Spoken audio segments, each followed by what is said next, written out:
Tema da live de hoje, nova chance. Levíticos capítulo 4. Maravilhas ao Senhor.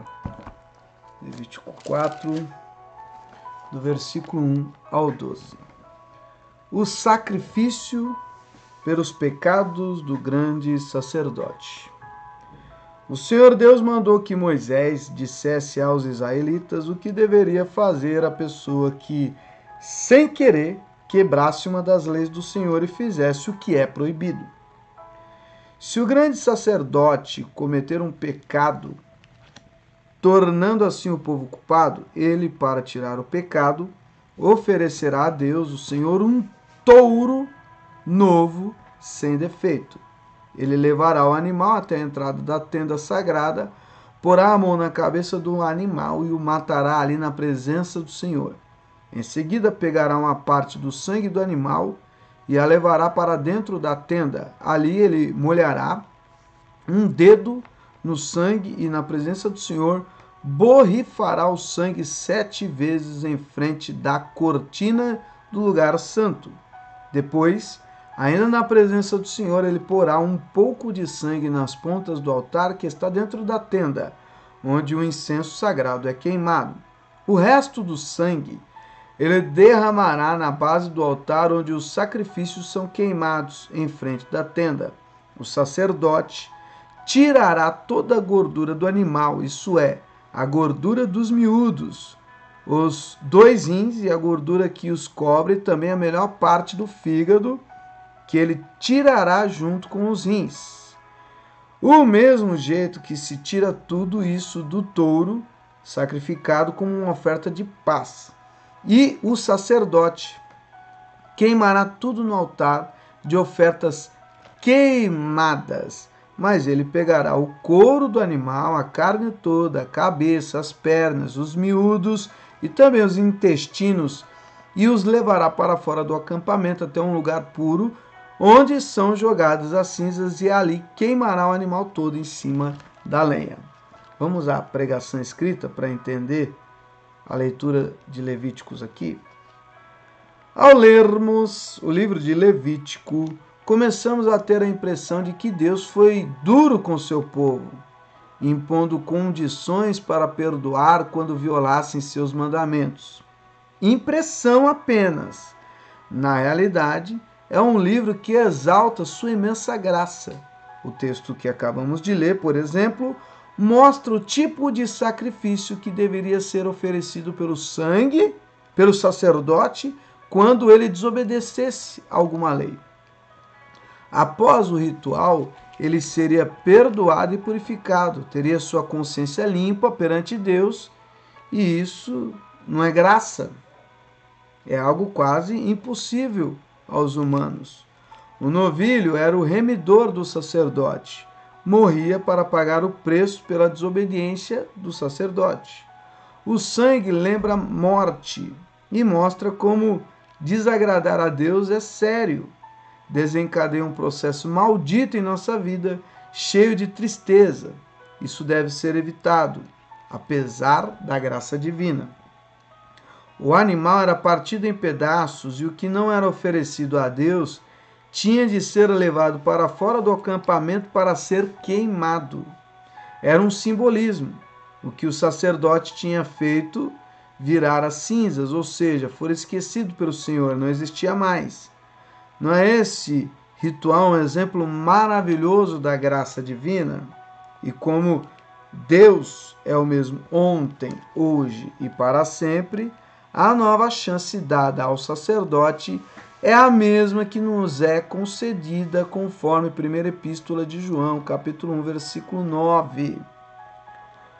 Ilustrando a lição das cinzas, lembro-me de um episódio muito antigo. Era pastor em Mauá e a filhinha de uma integrante da igreja precisou de uma internação urgente. Mas para isso era necessária uma quantia como penhor para o hospital. Emprestei-lhe imediatamente o necessário. 2 anos depois fez muito sacrifício e veio pagar-me. Ficou surpresa com a recusa. mas sinceramente não consegui me lembrar do acontecido. Deus, na sua imensa graça, havia apagado da minha memória a dívida. Fiquei imensamente feliz com aquilo. Se alguém tão indigno como eu faz isso, por que duvidar de Deus quando Ele o faz? Graça.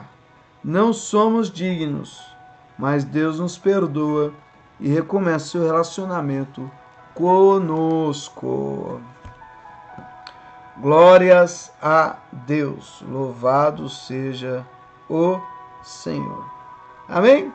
Ao ler a passagem bíblica, qualquer, seja ela qual for, nós temos que procurar entender. A grosso modo, ao ler essa passagem, que o sacerdote vai, pega um touro e mata, e molha o sangue, e asperge o sangue, e queima um pedaço, e corta outro, leva para fora, sem entendimento, sem a orientação, sem o porquê da solicitação de Deus, podemos ver como muito ruim, péssimo, né? E se você ler um texto desse, pensando com uma teoria de vegetariano, de vegano, de defensor dos animais, você vai realmente abominar isso, esse texto que está na Bíblia. Mas, ao ler, tentando entender realmente o que acontece, o porquê da solicitação, você acaba se admirando. Porque o pecado, o salário dele é a morte. É a morte. Então, quando alguém peca, principalmente consciente daquilo que é um pecado e não é para fazer, essa pessoa ela está condenada à morte. E morte é sangue por sangue. Se você não morre, alguém tem que morrer em seu lugar. No Velho Testamento, eles usavam dos sacrifícios dos animais, que era uma orientação de Jesus. Esse touro representava uma figura de salvação de Cristo. Coloca a mão na cabeça, né? Mostra ali um respeito, coisa que Jesus não teve. Deram tapa, cuspiram, bateram, soco, pontapé. Jesus entrou no lugar dos animais oferecidos. E ao contrário do que era orientado, o que era orientado, não fizeram o mesmo com o Senhor. Zombaram. Aí, esse é o Rei dos Reis. Aí, por que você não salva a si mesmo? E toma a lança do lado. Tá com sede? Toma aqui água. Não é água, é vinagre, é fel, né?